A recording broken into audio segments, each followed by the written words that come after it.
Olá, o Pauta Especial está no ar. Hoje vamos falar sobre as novas mudanças no Código Brasileiro de Trânsito, publicadas recentemente no Diário Oficial da União. São muitas e algumas bem polêmicas. Também vamos falar sobre a amamentação. O leite materno é importante para que o bebê cresça forte e saudável.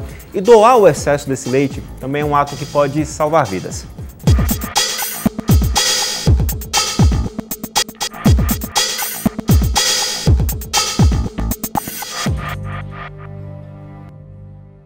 O Código de Trânsito Brasileiro mudou. As novas normas sancionadas pela presidente Dilma foram publicadas no Diário Oficial da União no último dia 31.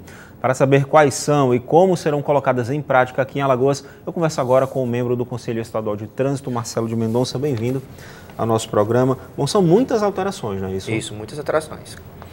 E aí, como é que a gente pode destacar? Algumas são bem polêmicas, né? Tem aquela questão do fim da obrigatoriedade de registro para transporte de passageiro, ou seja, clandestino agora não é mais infração. Como é que vai ficar isso? Veja só, deixa de ser infração de trânsito, tá?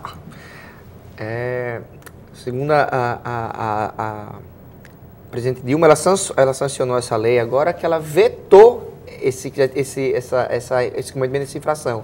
Ela deixou de ser infração de trânsito, transporte irregular de passageiro. Mas e aí, é um retrocesso? Eu entendo que seja um retrocesso sim, tá? O que motivou essa edição dessa lei foi a questão do uso desse tipo de transporte em questão de greves, em questão de piquete, ou o que fosse, sabe que precisa ter mais uma alternativa. Mas acontece que na redação anterior já previa o motivo de força maior. Então achei sim que foi um retrocesso sim, porque isso fomenta a clandestinidade. Isso pode trazer impacto, por exemplo, na hora de se organizar o trânsito? Claro que sim. Claro que sim. O transporte público, porque ele utiliza as vias públicas, daí tem que ser registrado. A pessoa se confunde hoje que o táxi é serviço privado. Não é privado, ele é um serviço público. Então, é interessante que haja esse registro, tá? Então, nada óbvio, tudo bem, eles consideram ser registrados, a advoga tese que eles têm que ser registrados, mas eu achei um retrocesso deixar de ser uma infração de trânsito, para deixar de ser apenas uma infração meramente administrativa. Porque no fim das contas aí o pessoal vai se sentir menos coibido na hora de praticar esse tipo de transporte. Isso é uma coisa que vai engarrafar mais o trânsito, vai colocar em risco a vida das pessoas que estão ali dentro daquele transporte. Claro. Complicado isso, né? Bastante complicado. E sem contar que foi uma porta aberta aquela discussão agora sobre o uso do Uber também. Então praticamente que abriu a porteira para eles. Então, isso é muito perigoso. Agora tem outras, né, também. Por exemplo, a gente tem a questão das cinquentinhas. Que definições foram tomadas? Pronto, essa, do meu modo de vista, foi a decisão mais importante, porque aqui em Alagoas o Conselho Estadual de Trânsito já tinha baixado uma resolução que a gente colocava a possibilidade do Estado emplacar os ciclomotores. Por quê? Antes da edição da lei, era competência dos municípios emplacar os ciclomotores. Acontece que muitos municípios não faziam. Por quê? Porque não tinham pátio de vistoria, não tinha convênio com a Casa da Moeda para impressão dos documentos, não tinha servidores concursados para fazer a vistoria do ciclomotor, enfim, não tinha esses recursos. Até a CNTT de Maceió, que tem a secretaria mais forte aqui do Estado, não tem condições de emplacar o ciclomotor. Então, qual foi a ideia? Que é dessa nossa resolução. A gente cobrava que os municípios assim o fizessem, se não, poderia fazer um convênio de cooperação mútua com os municípios, delegando essa competência para o Estado, e em caso de inércia, o Estado abraçaria o licenciamento e registro de ciclomotor. Pois bem, nós, como Conselho de Trânsito, saímos na frente, nós estamos na vanguarda. Até que hoje Alagoas é o único estado do país que está emplacando ciclomotores, porque a gente já vinha se preparando para isso. Então isso foi objeto de muitas brigas judiciais, inclusive, e nossa resolução ela começou a produzir os efeitos no dia 16 de maio de 2014, com a cassação da liminar concedida pelo Dr. Alberto Jorge, que considerou a nossa resolução como constitucional. Pois bem, com o advento com a sanção dessa lei agora, resolveu o problema de todo mundo. Ela veio de cima agora, né? Agora veio de cima e resolveu o problema do Brasil inteiro da questão do registro de ciclomotores. É claro que tem que fazer muitos ajustes ainda. Até Alagoas, que estamos na vanguarda, nós temos alguns problemas também. Por exemplo, a questão de quem não tem a nota fiscal, quem tem a nota fiscal em nome de terceiros. Vamos explicar isso. No caso, os ciclomotores, eles agora têm que sair emplacados da loja, seria isso? E para isso tem que ter a nota fiscal. Vamos explicar como é que é esse processo. Essa expressão emplacado da loja não existe. Na verdade, sim, ele é emplacado de falar, sempre na verdade. No Departamento Executivo de Trânsito. Pois bem, é porque quebra aquela brecha, entre aspas, que as cinquentinhas podiam circular aí sem placa, numa boa. Nesse caso agora não tem como, né? Verdade.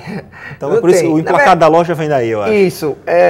O que foi esse problema do ciclomotor foi o seguinte: os empresários viram como um grande nicho de mercado a ser explorado. Porque como o ciclomotor, ele não tinha nenhum município registrava o ciclomotor, e ele pensava, ora, eu vou comprar um veículo que vou transitar por vias públicas, eu não vou registrar, vou licenciar, não vou nem usar, nem precisar ter a minha carteira de habilitação. Então, eles pegaram esse nicho de mercado e trabalharam bastante. Não estou dizendo que todos faziam isso, tá?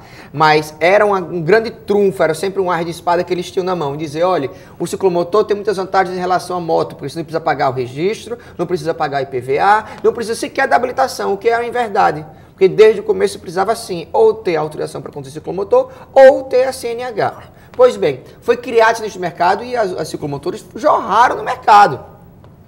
Porque era um grande atrativo. Para as pessoas que são analfabetas ou que não querem gastar o seu dinheiro para tirar sua habilitação ou mesmo fazer o registro. Então, isso veio agora, foi um grande avanço, tá? Porque foi uma luta aqui pelo Conselho Estadual de Trânsito e agora com a lei foi sancionada, resolver o problema no país inteiro. Como é que fica o procedimento, então? Eu vou lá e comprei um ciclomotor. E o procedimento é o mesmo de quem compra um veículo, certo? Preciso com a cópia da identidade, do CPF, do comprovante de residência, bem como a nota fiscal, tá? Para fazer o registro. É a mesma coisa eu tenho que ter uma habilitação para moto, então, no caso da minha carteira de Pode ser para moto ou para ACC. Eu sempre recomendo que tire a CNH para conduzir motocicleta. Por quê? Porque o procedimento para tirar a ACC e a CNH na categoria A é o mesmo. Ora, se é o mesmo, é muito mais interessante tirar a categoria A, porque a categoria A você pode tanto dirigir o ciclomotor quanto uma moto. Agora, engraçado, porque assim, isso aí a gente resolve um problema grande, que é essa questão das cinquentinhas, dos ciclomotores que até então não eram emplacados, né? Mas não tinham mesmo. essa claro, obrigação. Não tem essa obrigação, claro. Mas essa mudança ela não abrange a questão dos veículos de tração humana, no caso das bicicletas, que aqui em Maceió é um problema seríssimo no trânsito. E aí, como é que fica? Bom, a previsão sim de você registrar os veículos de propulsão humana, mas a competência continua sendo dos municípios. Continua sendo do município. Isso. Então, por enquanto, eu posso comprar uma bicicleta e sair por aí. Muita gente usa a bicicleta e não sabe que está, na verdade, pelo Código de Trânsito, é um veículo. Sabia que hoje muita gente ainda pensa que uma bicicleta, o sentido do fluxo dela é oposto ao do trânsito? Quando, na verdade, para que a pessoa possa ver, tem que ser o mesmo sentido. Exatamente.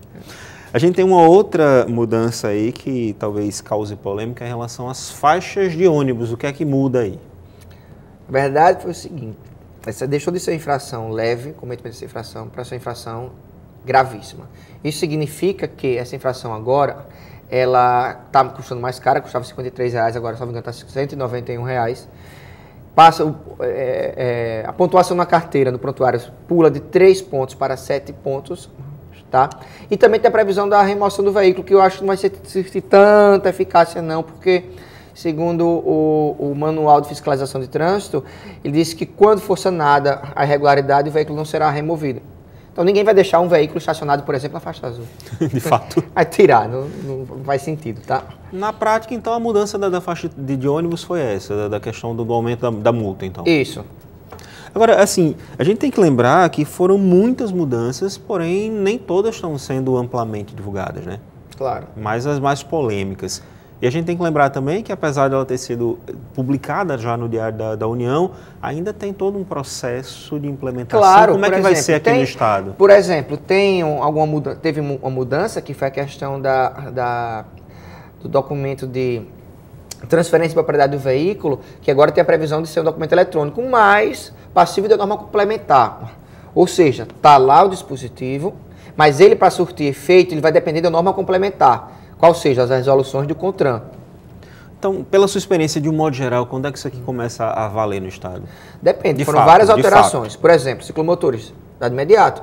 Faixa azul, já de imediato. Essa que eu falei agora, da transferência de propriedade do veículo agora, também, aí não, tem um certo tempo que depende da norma complementar. Que órgão vai ficar responsável pelo quê?